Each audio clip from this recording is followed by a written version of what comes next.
nous rejoignons tout de suite le président du RN en visite historique à Jérusalem, en Israël, Jordan Bardella, qui vient donc de ponctuer 48 heures de visite. Dans un instant, Jordan Bardella, je vous demanderai évidemment votre avis sur les réquisitions à l'endroit de l'ancien président. Mais d'abord, revenons sur cette visite historique. Vous venez de tourner sans doute une page définitivement de l'histoire de votre mouvement en vous rendant en Israël. Bonsoir Monsieur Lebray, merci pour votre invitation.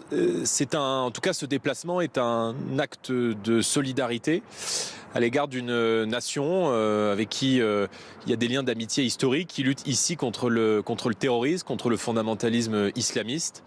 Et il y a beaucoup de nos compatriotes de confession juive qui craignent, comme tous nos compatriotes en France, cet enracinement d'un islam radical, d'un islam politique qui ne veut pas seulement se séparer de la société française, mais qui veut la conquérir.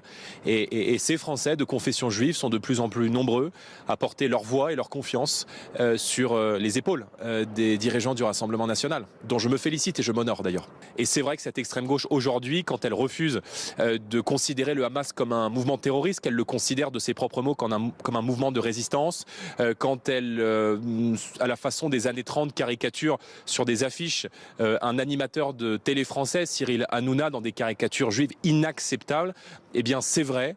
J'ajoute à cela évidemment qu'ils épousent au quotidien toutes les revendications politico-religieuses des fondamentalistes islamistes. C'est vrai que la gauche et l'extrême gauche représentent aujourd'hui un danger non seulement pour la cohésion nationale, mais aussi davantage pour nos compatriotes de confession juive. Notre compatriote Boualem Sansal, otage du régime algérien, qui a été condamné ce jour à 5 ans de prison, et Emmanuel Macron qui dit faire confiance à l'humanité du régime de M. Tebboune. Quelle est votre réaction ?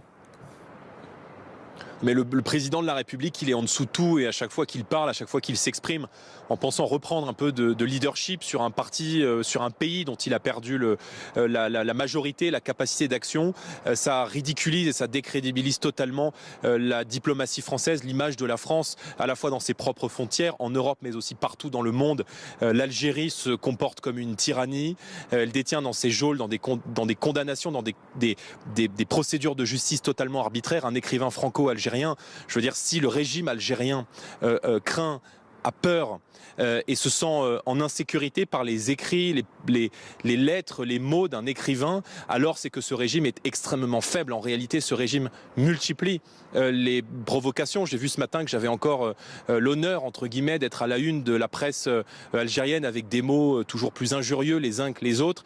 On voit bien là que l'Algérie ne respecte que le rapport de force, et tant qu'on ne met pas en œuvre des mesures de fermeté diplomatique à l'égard de l'Algérie, eh bien l'Algérie continuera de multiplier les provocations. Il faut donc suspendre immédiatement les visas qui sont donnés aux ressortissants algériens, et pas seulement diplomatiques. Il faut mettre fin aux aides publiques au développement. Il faut que les Français qui nous regardent comprennent qu'avec leur argent, l'État français, par la voix notamment d'Emmanuel Macron et de M. Retailleau, finance les bourses des étudiants algériens en France. Donc on voit bien là qu'on est dans une forme non seulement de duplicité, mais de dépendance malsaine à l'égard du régime algérien. Il faut donc que de nation à nation, je ne confonds pas le peuple algérien et le gouvernement algérien, on fasse respecter la France, ses intérêts, ses frontières, mais aussi ses ressortissants. Et voyez bien là toute la communication, l'enfumage que fait le gouvernement depuis quelques semaines, M. Retailleau, M. Bayrou, en disant qu'on va sévir, on va sévir.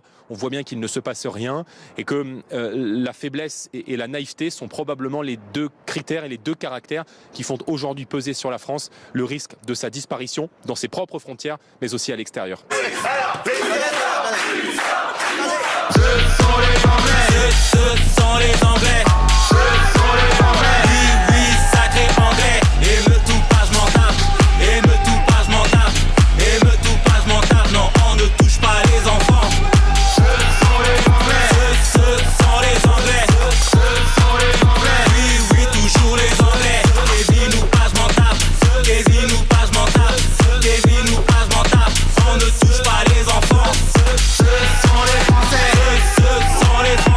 Ce sont les Anglais de Nicolas Malone, disponibles sur YouTube et Spotify, iTunes, Deezer, l'hymne de la France des émeutes. Ah, ma jarretière.